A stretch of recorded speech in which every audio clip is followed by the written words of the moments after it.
present. Thank you for playing that. Oh, good morning. Good morning. Good morning. Boy, it's nice and warm in here. I am grateful. I know some of you said if you live up in the higher elevations, you had snow. Yes. Oh my 1 goodness. inch. 1 inch of snow. Wow. Well, I'm happy that you're here, and I'm happy that I'm here. So let us take a breath and turn within, as Joan was saying. We thank you, sweet Spirit, that we are here today because we know we're here by divine appointment. So we open our minds and our hearts and we allow your love, your wisdom, your presence to flow to us, through us, as us. We are grateful, and so it is. Amen.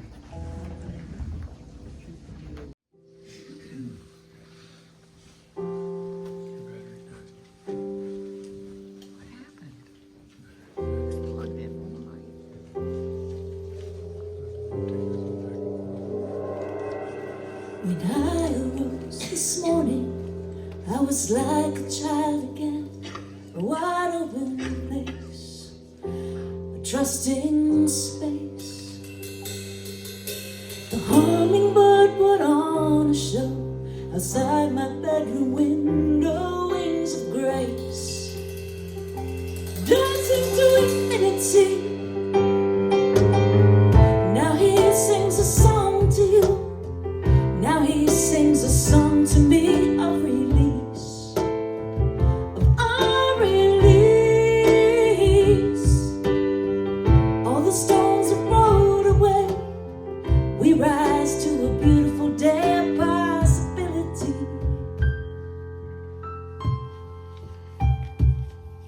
There were days I lost my way, and now I see the way home revealed to me. In the breath of life, the breath of love, the breath we all breathe as one, where we are free. And we are free. Now I sing a song to you. Now I sing a song to me of release, of our release. All the stones are rolled away. We rise to a beautiful day of possibility.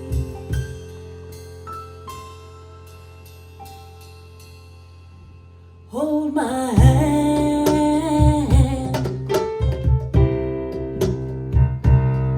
Let us understand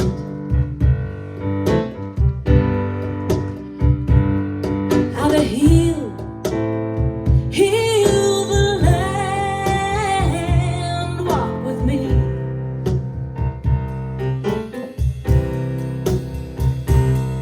through the countryside.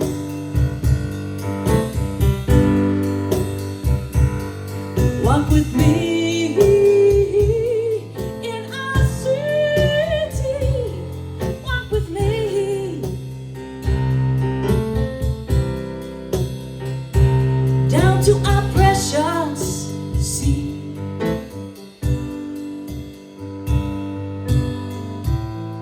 Let us set the garden free.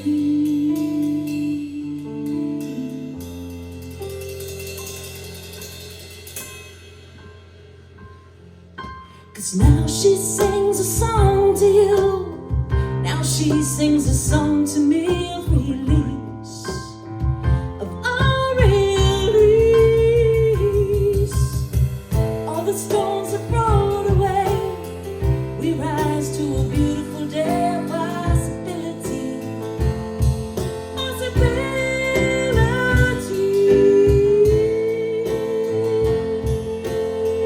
Yeah, yeah, yeah, of our release, of our release. Possibility.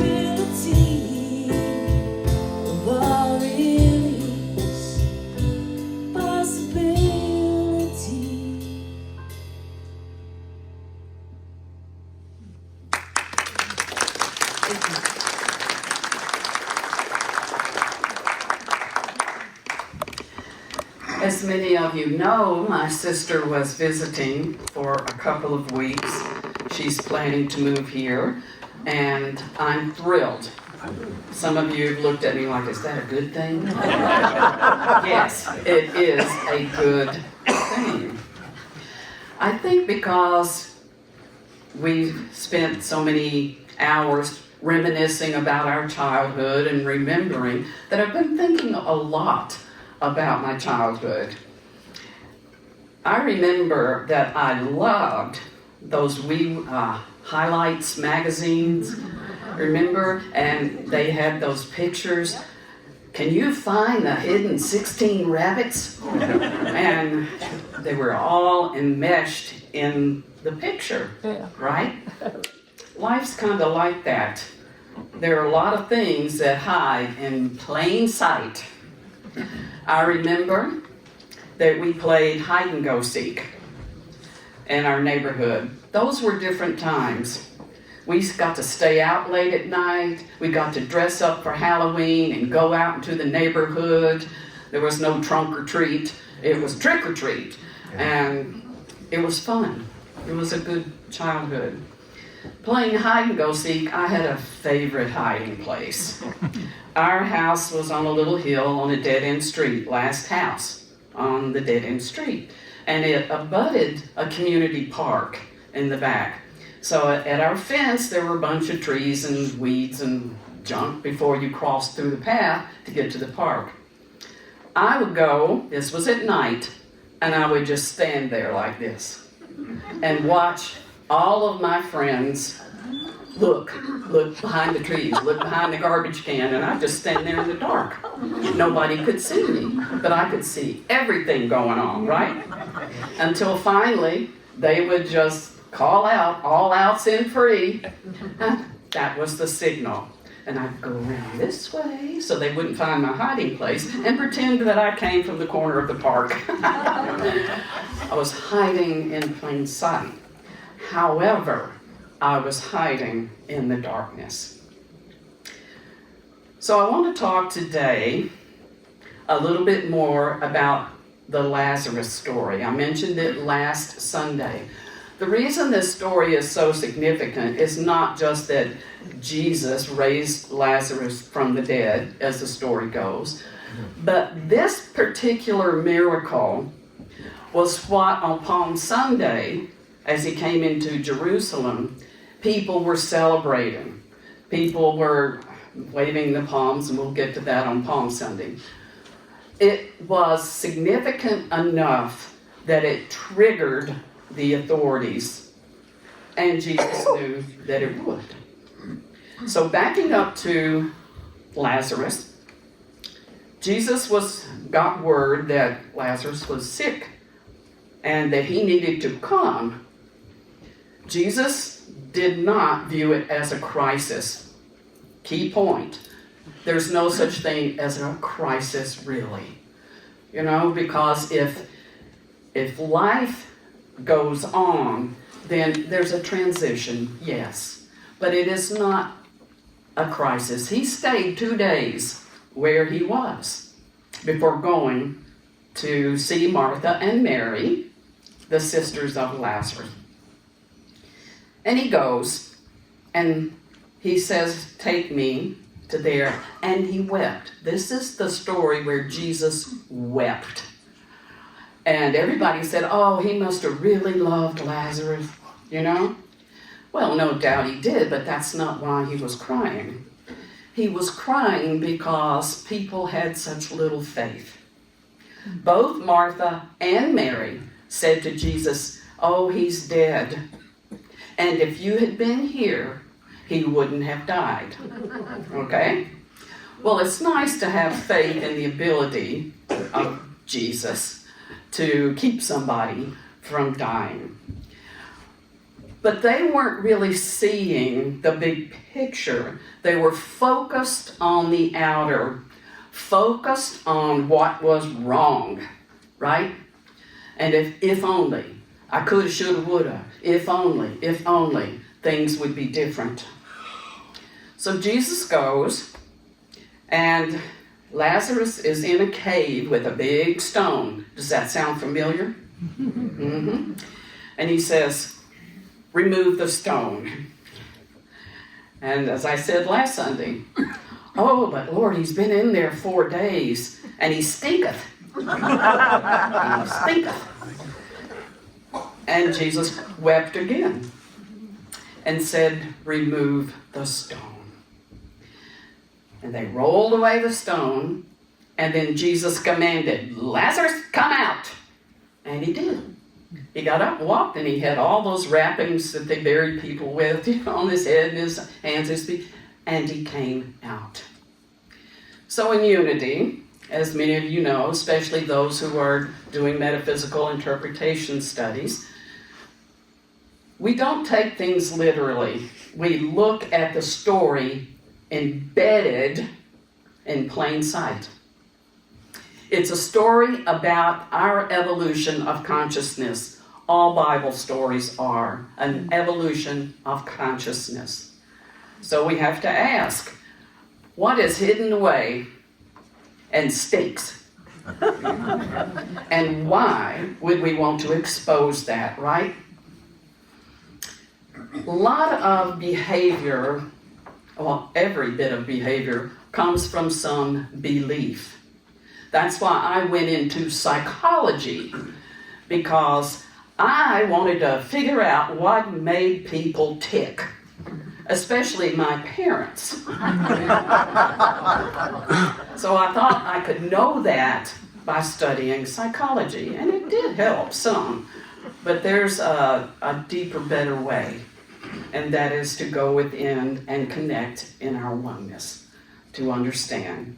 Judge not. 100 million different teachings that teach us how to be free from our self-induced, useless, unnecessary suffering. I can remember some of the beliefs I had as a kid that I didn't even know were operating. Because my parents fought a lot, I remember as a kid saying, when I grow up, I'm not going to fight at all. That's peace at any price, and the price was me. Because I couldn't confront. I couldn't stand up for myself, right? I remember the day when I broke through that one, because I lived in Hawaii. I was working for this man, and he had me work. He wanted me to keep doing the same thing, redoing his mistakes over and over and over again through a holiday weekend. And I had planned to go to a spiritual retreat on the other side of the island. And I told him, no, I'm not going to work this weekend. And so I went to my retreat. And when I came back, the classical, you're fired. You can't fire me because I quit. I stood up for myself. I stood up for myself. And then I realized that the root of that was a child's understanding of what peace is. And it was time to let that go. There have been other breakthroughs. Ask sincerely, and you will receive. We don't know what we don't know. We don't know what we've got buried inside of us that has been there so long, causing us to believe and behave in certain ways. Another classic belief is, I'm not good enough. We grow up thinking there's something wrong with us, right? There's something wrong with me. So I spend my entire life, now this is not my case, but I know it is for lots of people, trying to rearrange things in the outer so that we look good, so that we are likable, rather than learning to authentically love our spiritual selves. Devotion to the spiritual self is the most important thing. That's what self-love is. When we love our spiritual self, we will make decisions that are in alignment with that.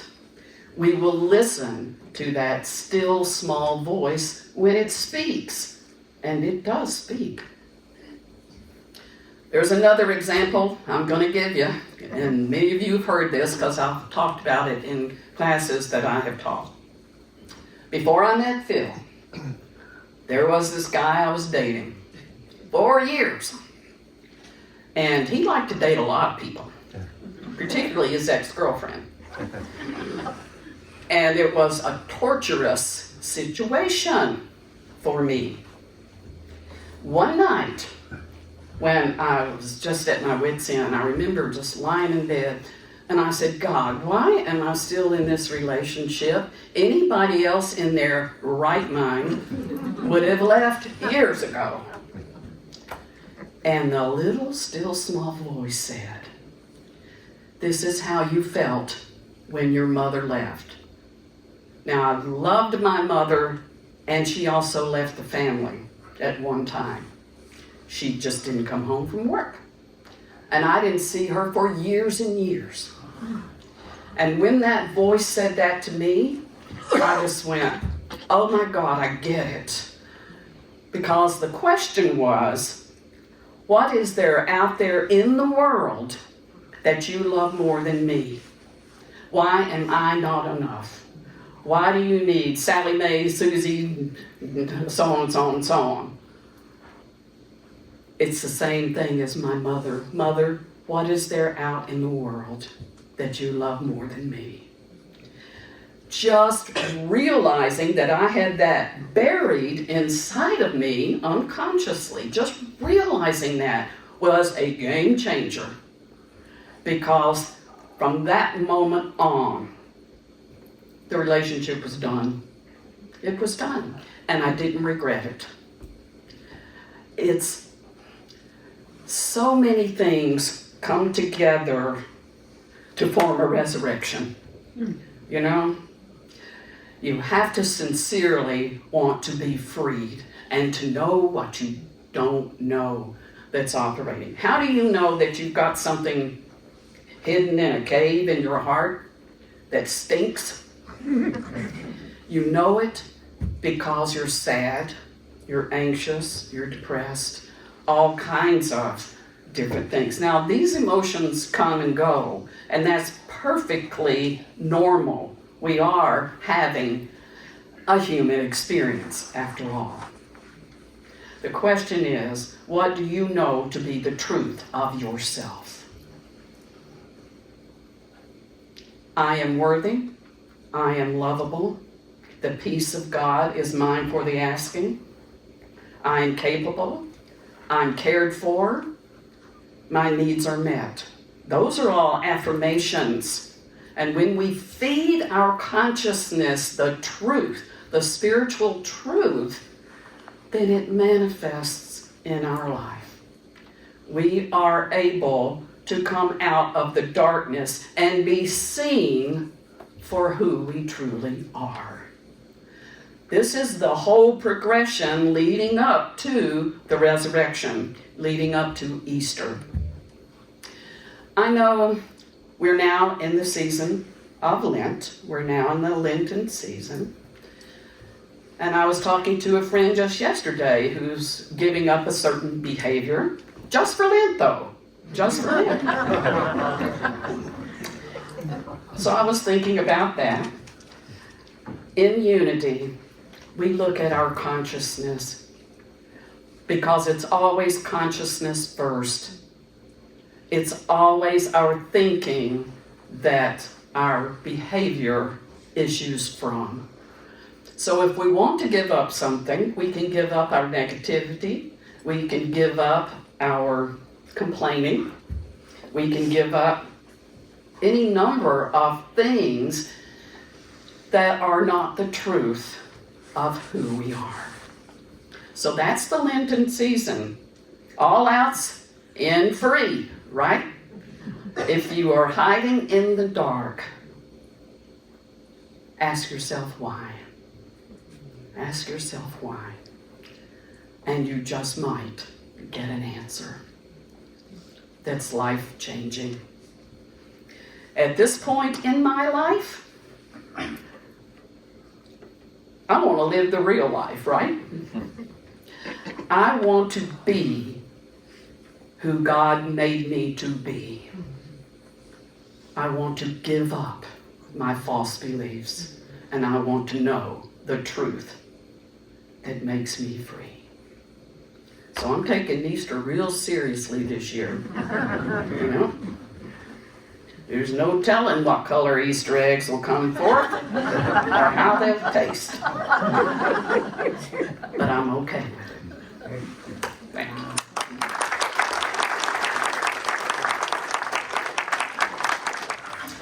In the Gospel of Thomas, there is a well-known verse that Jesus supposedly said.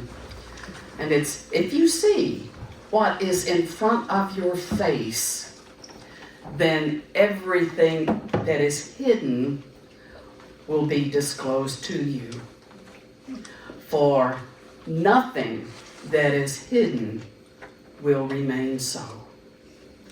There's also in the Gospel of Thomas a saying from Jesus, if you bring forth what is hidden within you, what you bring forth will save you. If you do not bring forth what is hidden within you, what you do not bring forth will destroy you. Master psychologist, what makes us tick? Right? What makes us tick? Why do you do The Gospel of Thomas, just a little note, didn't really exist. Just a few fragments existed until in 1945, when the Nag Hammadi library was accidentally discovered, and the Gospel of Thomas was one of those. It was not part of the Bible. This is an esoteric teaching that is not part of the New Testament or the Old Testament. So it's an interesting chapter on what is hidden. When you read some of those things that Jesus said, you have to see the meaning behind it. You have to see what is hidden. That's a good thing to be studying what is hidden. Because I want to see what's in front of my face. Right? Okay, thank you. And now we are going to bless our offering. Divine love, through me, blesses and multiplies all that I have, all that I give, and all that I receive, and I am grateful.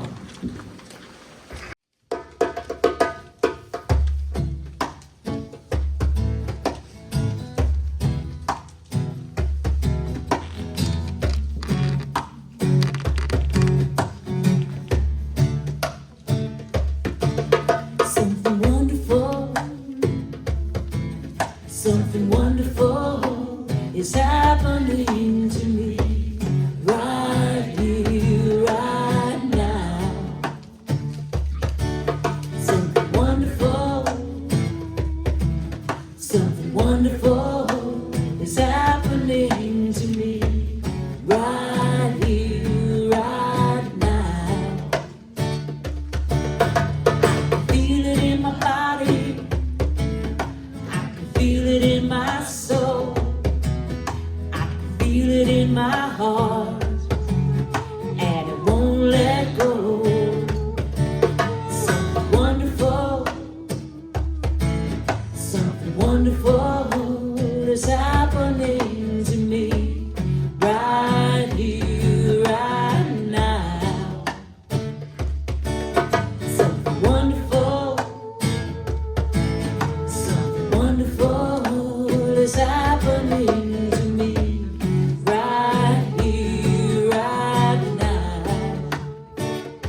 this time now to close our service with our prayer for protection.